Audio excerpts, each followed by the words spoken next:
Salut à tous. Aujourd'hui, on est au ministère du Travail pour venir interviewer Thibaut Guilluy. Thibaut Guilluy, c'est le haut commissaire à l'emploi. Et là, tu te demandes sûrement, qu'est-ce que c'est un haut commissaire à l'emploi? Le haut commissaire à l'emploi, il est là pour lutter contre le chômage et favoriser l'engagement des entreprises. Allez, bouge pas, on va le voir. Thibaut Guilluy, au moment où il me reçoit dans son bureau pour cette interview, on est en décembre 2023. Et à ce moment-là, il est haut commissaire à l'emploi. Quelques jours après notre interview, Thibaut Guilluy, il a été promu directeur général de France Travail. C'est donc lui qui est maintenant en charge de mettre en place ce dispositif dès janvier 2024. Bon, à ce moment-là, on s'en doutait déjà un petit peu. Ce plan de France Travail risque de faire beaucoup parler car il vient bouleverser totalement le monde du travail et de la recherche d'emploi en France. Mais pour comprendre un peu mieux ce qui va changer avec France Travail en 2024, je suis allé lui poser toutes les questions que vous m'aviez envoyées et j'ai eu la chance qu'il accepte de me recevoir et d'y répondre. Bonjour Thibaut. Bonjour. Merci de me recevoir aujourd'hui dans votre bureau, au ministère du Travail. Thibaut Guilluy, vous êtes haut commissaire à l'emploi. Vous travaillez depuis maintenant 3 ans à cette fonction et vous travaillez sur le projet France Travail qui va venir progressivement remplacer Pôle emploi d'ici à 2027. Ce qui fait que j'ai beaucoup de questions à vous poser. Ma communauté aussi a pu me poser un certain nombre de questions. Vous avez eu une partie de votre carrière que vous avez réalisée dans le privé. Vous avez été entrepreneur multi-récidiviste. Et vous êtes aussi très tôt impliqué dans la vie associative. Ça vous a suivi aussi durant toute votre carrière. Comment aujourd'hui ces expériences, elles se retranscrivent dans ce que vous faites au quotidien avec France Travail? Effectivement, pendant 20 ans avant d'arriver dans ce ministère, j'ai d'abord été ce qu'on appelle un militant associatif ou un entrepreneur social. Je crée des entreprises dans plein de domaines, mais avec comme vocation de permettre à des gens qui connaissaient des difficultés, des personnes sans abri, des femmes qui avaient subi des violences, des personnes en situation de handicap, de retrouver leur dignité, leur autonomie par le travail et de servir un peu de tremplin. Donc elles venaient travailler dans nos entreprises et puis une fois que elles avaient retrouvé une assise personnelle, confiance en elles, une formation, on les aidait à retrouver un emploi et puis comme ça on recrutait d'autres personnes. Cette vocation-là, l'autonomie, la dignité par le travail, c'est ce que fait Pôle emploi, c'est ce que font les acteurs dans les missions locales, les Cap emploi, les associations d'insertion. Et c'est ça qu'on porte en étant haut commissaire. Finalement, j'essaie de créer les conditions avec le ministre pour que ça puisse se développer et que chacun ait une meilleure chance de réussir dans le pays. Quel est l'objectif principal de France Travail et est-ce qu'il y a des priorités? L'objectif principal, c'est que d'un côté, il y a beaucoup d'entreprises qui recrutent et qui ont du mal à recruter. Et c'est particulièrement vrai. Alors, on a créé près de 2 millions d'emplois sur les 5-6 dernières années, ce qui fait que le chômage a baissé et que c'est plus difficile de recruter. Et j'ai envie de dire, quels que soient les métiers, les tailles d'entreprise, les territoires. Mais n'empêche que même si le chômage il a baissé, il y a quand même encore plein de gens qui ont des difficultés pour pouvoir retrouver un emploi. 7%, un peu plus de 7% de chômage, c'est des millions de personnes. Et même derrière les chiffres du chômage, il y a parfois des jeunes qui ne sont pas inscrits, mais qui sont en difficulté, des personnes en situation de handicap. Et donc, l'objectif de France Travail, c'est de permettre de mieux connecter les deux. Et mieux connecter les deux, c'est pas une offre d'emploi d'un côté et puis un CV de l'autre. En fait, c'est un parcours. Parfois, c'est aussi des questions de formation, de mobilité, de garde d'enfants, juste aussi de se sentir soutenu pour reprendre confiance en soi. Et donc, c'est un investissement. C'est ça qu'on appelle le service public de l'emploi. C'est ça l'action de France Travail demain, c'est d'accompagner chacun à trouver sa voie, à trouver un emploi. France Travail, c'est aussi la collaboration de plusieurs entités, publiques mais pas que. Comment vous comptez vous y prendre pour faire collaborer tout ce beau monde ensemble? C'est un petit peu la clé, parce que finalement, on a quand même la chance de vivre dans un pays sur lequel on met des moyens. Il y a beaucoup d'acteurs, des associations, des entreprises, des services publics qui se mobilisent pour aider les entreprises à recruter, aider les personnes à retrouver un emploi. Sauf que on ne travaille pas en équipe, ou pas assez en tout cas. Et donc finalement, on inflige la complexité du système aux gens qu'on est censé soutenir. Il y a plein de guichets et non mais moi c'est la formation, moi c'est l'emploi, moi c'est le logement. D'accord, mais un candidat en fait, il a besoin d'être accompagné sur une solution. Et donc effectivement, l'objectif de France Travail et vraiment le changement principal, c'est de dire maintenant on va faire équipe pour apporter la meilleure solution au bon moment à la bonne personne. Et c'est vrai que ça suppose je ne vais pas rentrer dans la technique, mais d'avoir déjà des outils informatiques qui se parlent, de ne pas réinventer 50 guichets et de s'organiser un petit peu différemment pour simplifier la vie des gens. dans la synthèse du rapport de France Travail, que j'ai eu l'occasion de parcourir, il y a des nouvelles méthodes d'orientation et de diagnostic pour les chercheurs d'emploi qui sont présentées. Est-ce que vous pouvez nous en parler un petit peu? Bah, d'abord, la première des choses, c'est qu'on connaisse mieux chacun. Et bien connaître chacun, c'est pas juste un nom, un prénom, une adresse et éventuellement un CV. Mais c'est aussi ses appétences, ses compétences, c'est éventuellement les difficultés qu'il peut rencontrer ou les contraintes familiales qu'il va avoir. Et donc, il faut prendre le temps de bien connaître la personne. Et c'est ça qu'on veut faire avec France Travail, c'est d'investir dans ce temps pour regarder tant le champ professionnel que parfois aussi le champ social pour mieux accompagner les personnes. C'est ce qu'on met en place. Par exemple, moi j'ai eu la chance de porter le plan Un jeune, une solution avec Elisabeth Borne pendant 2-3 ans au sortir de la crise du Covid pour aider un petit peu tous les jeunes à trouver une solution. Alors c'est l'apprentissage, mais on a aussi beaucoup de jeunes qui sont sans emploi, sans formation, sans études. On est un des pays les plus nuls d'Europe en la matière. Et donc, on s'est posé avec des jeunes, on s'est posé aussi avec des professionnels, des conseils de mission locale, pour dire qu'est-ce qu'on peut faire. On a créé le contrat d'engagement jeune. Et typiquement, le contrat d'engagement jeune, c'est d'abord que face à un candidat ou un jeune, il est un vrai coach, enfin quelqu'un qui va avoir du temps pour lui, donc pas 300, 400, 500 personnes à suivre, mais juste 30, 40, 50. Et ensuite, ensemble, on va définir des objectifs et on va avancer pas à pas pour retrouver confiance en soi, découvrir des métiers quand on ne sait pas trop ce qu'on veut faire, accéder à de la formation quand elle est nécessaire, passer un permis de conduire, régler 2-3 problèmes, et puis surtout après derrière être connecté aux employeurs pour avoir les meilleures chances de retrouver du boulot. Claire. Vous parlez aussi dans le rapport de France Travail de démultiplier les accompagnements. C'est aussi un principe qui était vivement critiqué chez Pôle emploi, en tout cas ça faisait partie de ses principales lacunes. Dans la synthèse du rapport, vous parlez de 100 000 personnes accompagnées, enfin, en plus, chaque année par France Travail. C'est énorme. Comment vous comptez vous y prendre? Alors, les 100 000 personnes, ça c'est l'objectif juste pour les personnes qui veulent créer leur entreprise. Ah d'accord. Mais une fois que vous connaissez les gens, typiquement par exemple, on oublie trop souvent quand même que Pôle emploi, c'est le premier business angel de France. Ouais.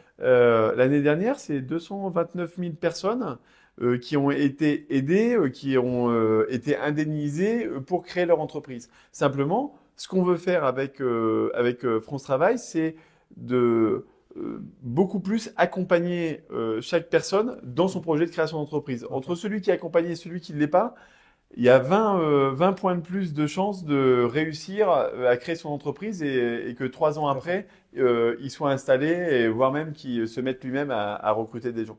Je ne peux que confirmer sur ce point-là. Je voulais vous montrer du coup quelques extraits de vidéos. Alors ici, c'est Tom qui avait une question à vous poser. Bonjour, donc j'ai été licencié il y a déjà 6 mois de mon ancienne entreprise. Donc je suis en recherche d'un nouveau travail dans un domaine totalement différent. Seulement, voilà, mon conseiller ne m'aide pas du tout, il ne m'oriente pas, il me laisse un peu livré à moi-même. Donc je me posais la question pour savoir si France Travail, eux, pouvaient résoudre ce problème, car je pense pas être le seul à le rencontrer. Voilà, merci. Alors, dans ce que dit Tom, la première chose, c'est qu'il a un besoin auquel on ne répond pas. C'est que, alors, il dit pas le métier qu'il faisait, mais de nos jours, on change beaucoup de métiers. C'est vrai que il y a eu une période où on pouvait rester pendant 20 ans, 30 ans dans le même métier. Maintenant, on change, on va faire 7 à 8 métiers dans notre vie. Donc, ce que vit Tom, en fait, c'est la grande majorité des gens qui peuvent être amenés à le vivre.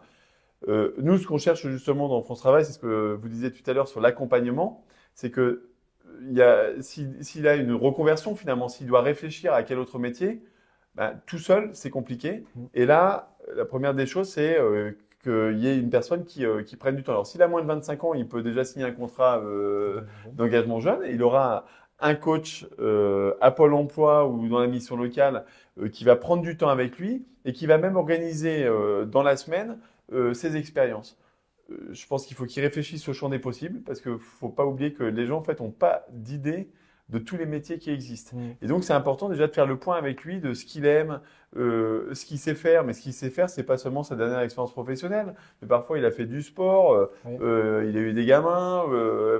Et on développe, on a plein de savoir-faire qu'on connaît pas. Donc, faire le point sur tout ça, faire découvrir tous les métiers finalement qui pourraient correspondre à ce qu'il aimerait bien faire. Et ça, on a des outils pour ça, et on a et puis après, moi, j'invite à tester. Et typiquement, on a développé avec France Travail et Pôle Emploi un truc qui s'appelle Immersion Facile.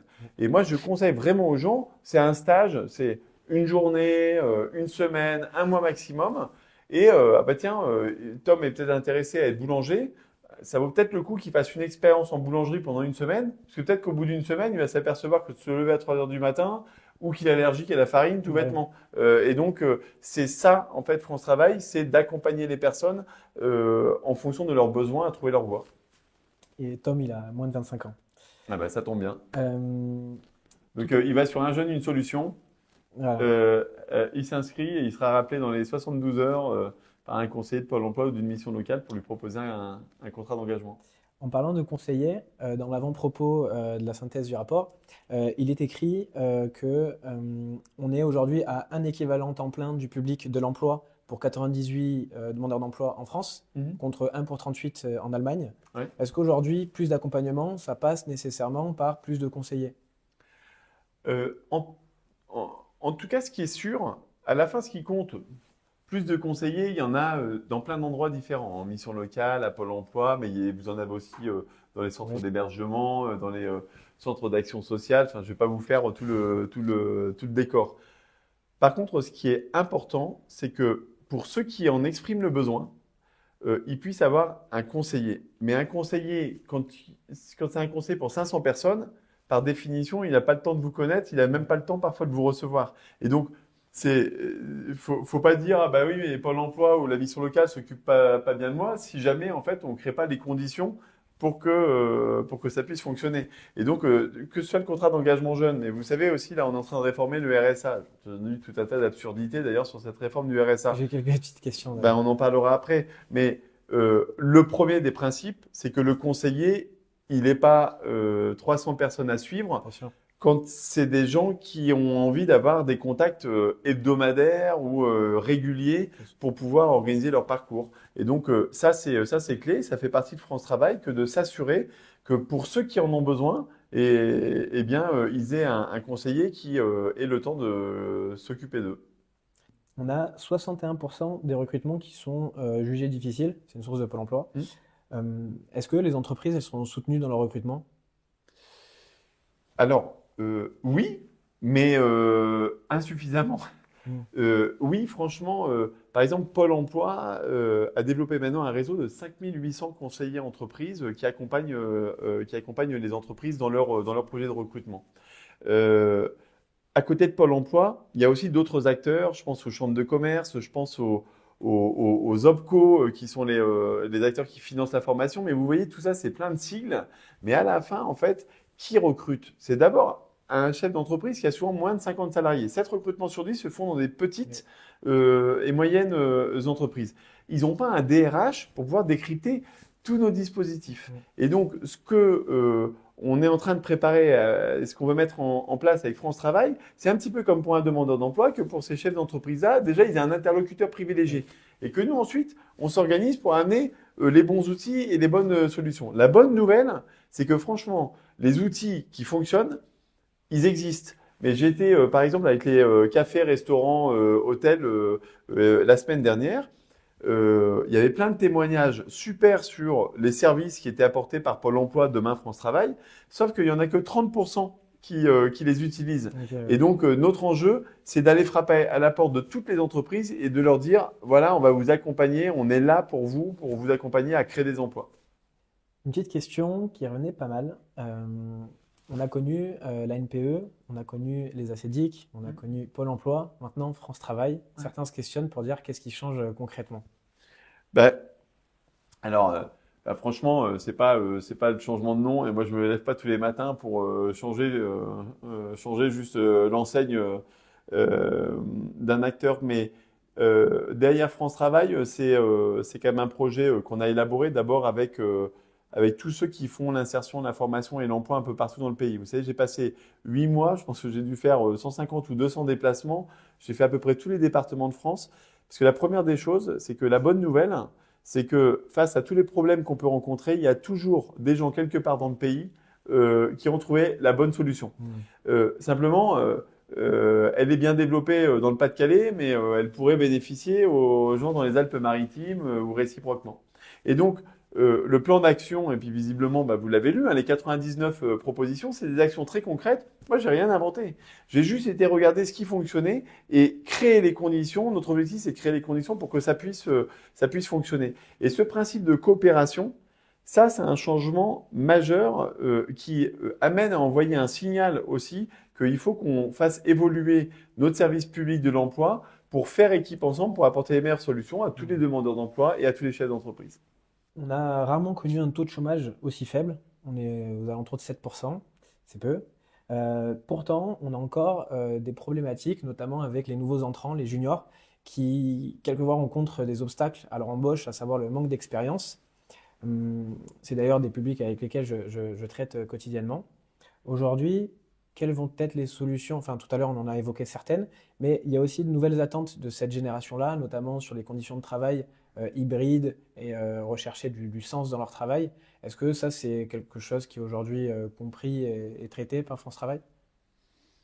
Alors oui, avec les jeunes, d'abord, on part pas de rien, parce qu'on a mis en place un certain nombre d'actions. Vous voyez, par exemple, on a fait la réforme de l'apprentissage. L'apprentissage, on est passé de 280 000 et là, on va vers le million d'apprentis. Mais est-ce que c'est suffisant? Non. Et d'ailleurs, du coup, on a lancé, par exemple, une réforme sur le lycée professionnel, parce qu'il y a énormément de jeunes qui sortent de lycée professionnel, mais c'est une voie qui est pas assez bien reconnue et où on les accompagne pas bien dans la recherche de leur premier emploi. Typiquement avec France Travail, et là on est en train de le tester dans 300 lycées, eh bien on travaille main dans la main maintenant l'éducation nationale et France Travail pour accompagner chaque lycéen. On sait qu'ils vont sortir dans 6 mois de l'école. En fait, on leur propose un accompagnement pour trouver leur premier stage, leur premier apprentissage, leur premier emploi. Ce qu'on propose sur les lycées professionnels, on a prévu aussi de s'y attaquer pour les étudiants. Et alors, les étudiants, plus de ça, il y a plusieurs situations. Parce qu'il y a les étudiants qui sont en situation d'échec. Vous savez, quand il y a 20 000 étudiants qui arrivent à l'université en première année, il y en a quasiment la moitié qui vont pas passer Noël dans l'amphi. Oui. C'est pas parce qu'ils sont pas bons. C'est parce qu'en fait, on est mauvais sur l'orientation. L'échec scolaire, l'échec étudiant, c'est pas lié à un niveau. C'est pas parce qu'il y en a qui sont meilleurs que d'autres. C'est juste qu'en fait, on les a pas bien orientés, on les a pas aidés à s'orienter vers la voie qu'ils vont apprécier. Et là aussi, on va tester, mais là pour le coup, on va d'abord expérimenter avec certaines universités volontaires pour se dire, mais est-ce qu'on pourrait pas proposer aux étudiants dès le mois de septembre de faire un point du métier qu'ils ont envie d'exercer et de les aider à se réorienter si jamais ils sentent qu'en fait ils vont décrocher parce que la filière dans laquelle ils ont été retenus ne correspond finalement plus à leurs aspirations, à leur avenir. Et donc c'est ça en fait, c'est là où il y a des frontières, là où ça fonctionne en silo, l'éducation nationale dans son coin, l'enseignement supérieur dans l'autre et puis le ministère du Travail dans le troisième. Il est temps qu'on fasse un petit peu équipe pour apporter des solutions concrètes aux gens qui ont des difficultés. Je voulais vous montrer la vidéo d'Inès, qui est jeune maman. Je vous en dis pas plus, je vous laisse regarder. Bonjour Thibaut, je suis au RSA. J'ai eu un enfant il y a un peu plus d'1 an, que j'élève seule. J'aimerais pouvoir reprendre le travail, mais il n'y a plus de place en crèche et je n'ai personne à qui le faire garder. Est-ce que France Travail propose des solutions pour les mamans dans mon cas? Vous savez, le cas d'Inès, parce que moi, on entend les bénéficiaires du RSA, ils n'ont pas envie de travailler, ils sont feignants, tout ça. Faut qu'on arrête dans le pays ces caricatures-là, parce que les situations sont extrêmement diverses. En l'occurrence, le cas d'Inès, il y a 34% des bénéficiaires du RSA qui sont ce qu'on appelle des parents isolés. Mais si on se cache pas derrière le petit doigt, généralement, c'est des mamans avec 1, 2, 3 enfants, qui, comme Inès, aspirent à retrouver un travail. Simplement, s'il n'y a pas de solution de garde d'enfants, ça ne fonctionne pas. Et typiquement, là, ce qu'on est en train d'apprendre à faire, et ça vous paraît basique, hein, mais de temps en temps, il faut revenir un peu au basique, c'est que c'est les départements qui accompagnent les personnes au RSA. Mais Inès, vous voyez, elle a un enjeu de trouver un emploi, mais elle a aussi un sujet de garde d'enfants en même temps. C'est pas Pôle emploi, demain France Travail, qui va commencer à se mettre à créer des crèches. C'est les villes et c'est les départements qui financent ça. Et bien maintenant, on fait équipe, le département, l'État et Pôle emploi, demain France Travail, pour accompagner Inès. Donc là, on est dans 18 départements et on apprend. Hein, c'est à Roubaix dans le Nord, c'est à Decazeville dans l'Aveyron, c'est à Marseille, et où Inès, elle est accueillie à la fois par un travailleur social du département et un conseiller de Pôle emploi. On va faire un point de sa situation et elle, par exemple, je pense qu'une des bonnes solutions, c'est d'avoir une place en crèche qu'on appelle à visée d'insertion professionnelle. C'est-à-dire que le paradoxe, c'est que jusqu'à maintenant, les places en crèche, c'est pour ceux qui ont un travail. Alors pour ceux qui en ont pas, bonjour, bonjour la galère. Ouais. Et donc là, on a créé des dizaines de milliers de places, et il y en a pas encore assez, on va continuer, des places en crèche pour les personnes qui sont demandeurs d'emploi, pour qu'elles puissent avoir à la fois la place en crèche et un accompagnement pour un emploi. Très clair. Alors, je vais pouvoir maintenant vous montrer une question de Laurent, qui est en situation d'électronisme. Bonjour, j'ai démissionné il y a 2 ans de mon entreprise car il y avait des problèmes. À ce jour, je n'arrive pas à trouver d'emploi car je ne sais pas utiliser les appareils numériques. Est-ce que France Travail va prendre en compte cette problématique et essayer de trouver des solutions? Laurent, il met le doigt sur un problème, l'illectronisme, qui touche énormément de personnes. Moi, j'en ai accompagné énormément. Et l'illectronisme, c'est non seulement la vie personnelle, mais aussi la vie professionnelle. Et quasiment tous les métiers, maintenant, il y a une part où si vous ne savez pas vous servir d'une tablette, si vous ne savez pas vous servir du smartphone, si vous n'êtes pas à l'aise avec ça, c'est compliqué. Donc typiquement, il y a déjà plein d'initiatives qui se font sur l'illectronisme, des associations qui portent ça. On a des conseils numériques dans France Service, mais encore une fois, tout ça c'est dispersé. Et vous voyez, Laurent, c'est son principal problème et il n'a pas trouvé la solution. Eh bien, ce qu'on a prévu nous, c'est que dans ce point d'accueil, en fait, quand on s'inscrit à France Travail, qu'on fasse le repérage systématique des problèmes d'illectronisme. Et on est en train de tester ça. On lance une expérimentation dans l'Allier pour faire un territoire zéro illectronisme. Faire en sorte que toutes les personnes qui sont inscrites à France Travail, on repère, on fait le diagnostic parce que peut-être qu'il sait se servir il a peut-être des bases, mais il n'est pas à l'aise pour faire son email ou pour faire certaines démarches d'inscription ou que sais-je. Et donc, on fait un diagnostic avec lui et on l'accompagne pour avoir les compétences de base en numérique. C'est essentiel et il faut le systématiser pour qu'il n'y ait plus une seule personne qui soit accompagnée par France Travail ou un acteur de son réseau qui ne soit pas soutenu sur l'illectronisme. Donc, on va l'organiser petit à petit. On a prévu des moyens pour ça. Alors, attendez, on va pas supprimer des problèmes qui durent depuis très longtemps comme ça du jour au lendemain. Hein. Moi, je suis pas le Père Noël avant l'heure. Mais en revanche, ce que je sais, c'est que c'est tout à fait possible d'éradiquer ce problème-là et on est en train de s'organiser pour faire en sorte qu'il n'y ait plus une seule personne qui souffre d'illectronisme. Ce qui est vrai pour l'illectronisme, c'est aussi vrai pour l'illettrisme. Oui. Et il y a aussi un autre sujet dont on ne parle pas assez, c'est la prise de parole, l'oralité. Et n'empêche que quand on cherche un travail, moi, le nombre de gens qui sont des travailleurs, des collègues, des collaborateurs qui sont formidables, mais qui savent pas forcément l'exprimer. Vous savez, de temps en temps, on peut être super au travail, mais être timide ou en perte de confiance. Et donc, apprendre à parler, à prendre la parole, à s'exprimer, à se valoriser, c'est quelque chose d'important et c'est une compétence qui est aussi importante que le numérique ou la maîtrise de la langue. Je voulais faire le point avec vous sur les expérimentations en cours. Il y a encore peu de temps, là, vous étiez en déplacement justement pour rendre compte de tout ça. Ces expérimentations, elles concernent les 15h à 20h d'activité hebdomadaire pour les bénéficiaires du RSA. Ça a commencé dans plusieurs départements, comme vous le soulignez tout à l'heure. C'est prévu jusqu'à décembre. Aujourd'hui, qu'est-ce qu'il en est? Qu'est-ce qui en ressort de ces expérimentations? Pourquoi on fait des expérimentations? C'est parce que c'est très compliqué et derrière, encore une fois, les 1 950 000 bénéficiaires du RSA, Vous en avez, ça peut être des agriculteurs précaires. Vous pouvez en avoir qui sont à leur compte créateurs d'entreprise. Vous avez des mamans comme Inès. Là-dessus, vous avez des jeunes, des personnes plus âgées, des personnes qui ont des problèmes de santé. Bon.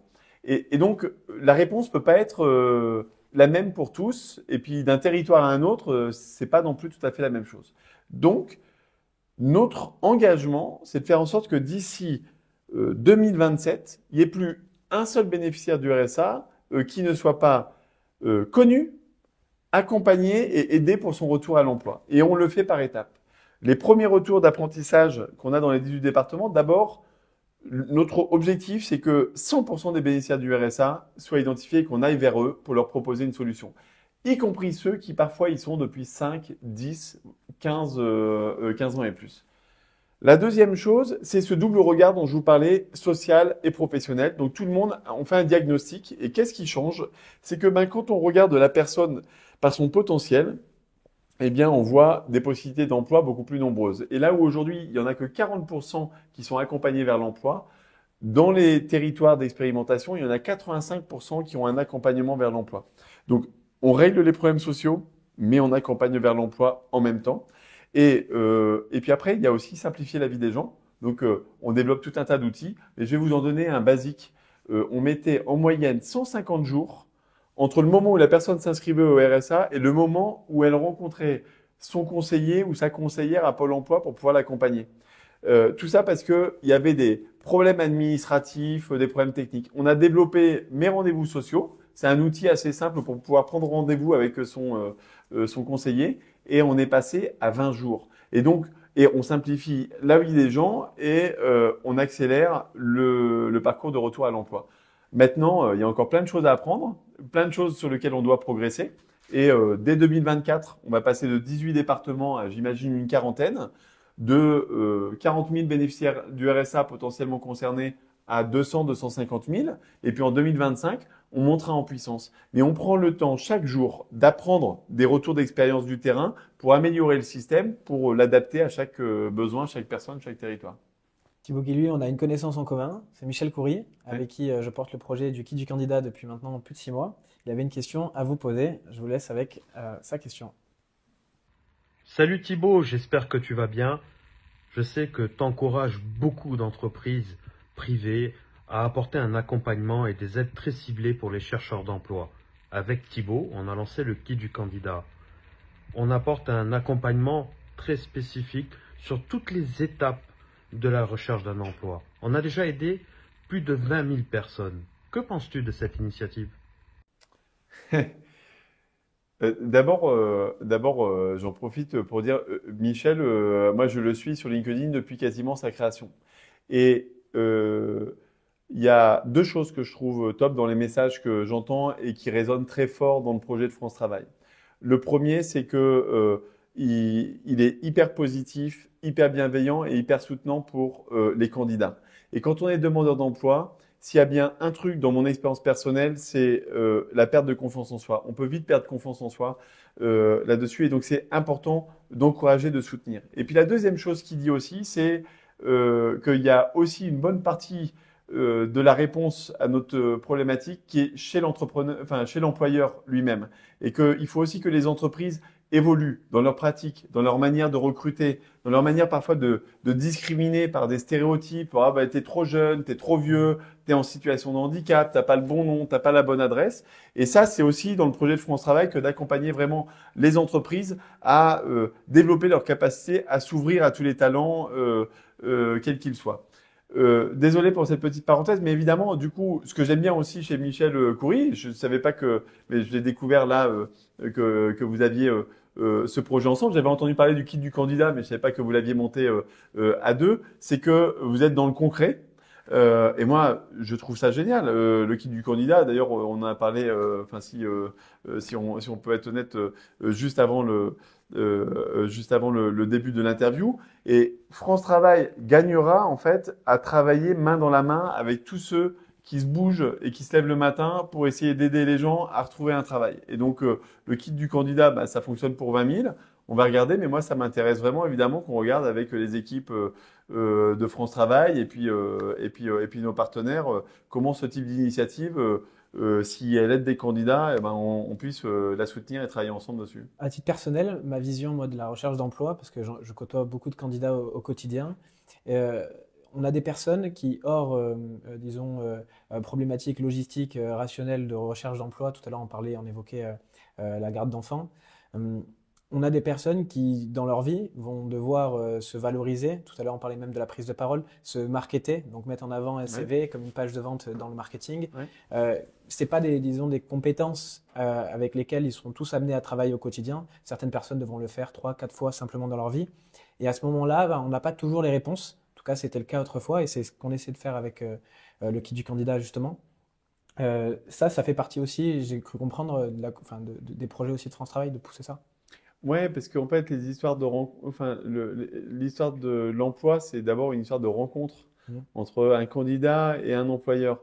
Et franchement, l'exercice de l'entretien avec le CV, la lettre de motivation hyper conformiste, je veux bien croire que ça peut correspondre à certains types de situations, mais franchement, c'est vrai que comme vous le dites, c'est un peu ridicule quand ensuite on va pas avoir besoin de passer par ce type d'exercice.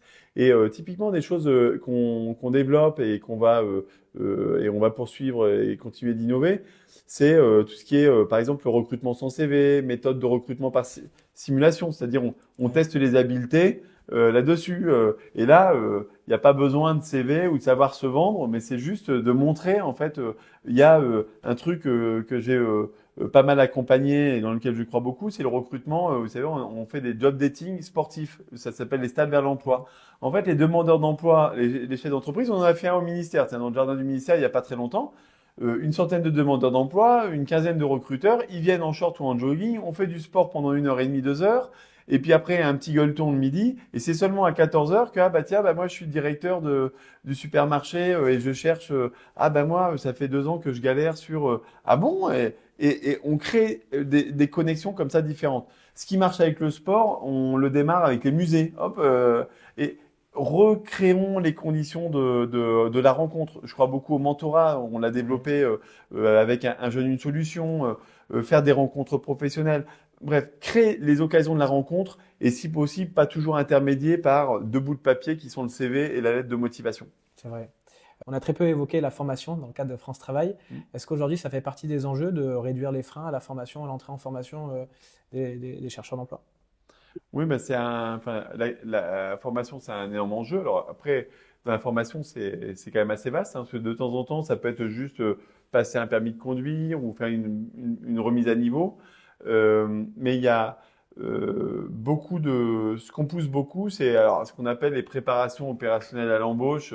D'ailleurs, ça c'est un enfer parce qu'on a des acronymes FPR, POI, POEC. Donc tout ça, on va essayer de simplifier tout ça. Mais le principe, il est assez simple. Je suis un employeur, j'ai trouvé un candidat, ça fit, mais il n'a pas les compétences. Par exemple, je cherche un commis de cuisine, on peut financer des formations de quelques centaines d'heures, aussi en situation de travail d'ailleurs, parce que de temps en temps on apprend encore mieux quand on est dans le restaurant. Et donc ça, on va financer plus de formations adaptées en fait aux besoins de l'emploi. Concret. C'est-à-dire vraiment former et recruter. Le besoin de l'entreprise, le candidat et la formation qui va avec, parce qu'on finance trop de formations où on envoie dans des métiers et honnêtement, ça fait parfois un peu formation parking là-dessus. Donc c'est bien d'avoir le recruteur. Et puis le deuxième enjeu de France Travail, c'est l'accès à la formation de ceux qui en ont le plus besoin. Les personnes en situation de handicap, les personnes seniors, les jeunes qui ont pas d'expérience professionnelle. Et donc on investit plusieurs milliards d'euros, c'est ce qui s'appelle le plan d'investissement dans les compétences, pour pouvoir financer des parcours de formation pour toutes ces personnes-là. Thibaut Guilhuy, avant qu'on se sépare, je voulais vous soumettre un exercice, celui de présenter France Travail à la personne qui n'aura pas non plus l'occasion de consulter ce long entretien. Si vous deviez présenter France Travail en une 60aine de secondes. France Travail, c'est d'abord la transformation de Pôle emploi, mais c'est aussi avec Pôle emploi tous les autres acteurs qui peuvent aider chaque candidat, chaque personne qui cherche un emploi à se sentir mieux soutenu, accompagné, parfois reprendre confiance en soi, parfois juste trouver un emploi, parfois une formation, bref, faire en sorte que chacun dans ce pays se sente soutenu pour retrouver un travail. Ce qui est vrai pour les demandeurs d'emploi, l'est tout autant pour les recruteurs, les employeurs, et donc de devenir le meilleur ami RH de toutes les entreprises, notamment ces toutes petites entreprises qui recrutent dans le pays, mais pour qui c'est pas toujours simple de trouver le bon candidat. France Travail, c'est le lieu de rencontre entre ceux qui cherchent des candidats, des pépites, et ceux qui cherchent une voie, un emploi, un projet personnel. Et donc ce lieu de rencontre, rejoignez-le et on va essayer de faire en sorte qu'il soit le plus accueillant, le plus efficace possible pour l'emploi de tous dans le pays. Merci Thibaut Guilluy pour ce moment. Merci Thibaut.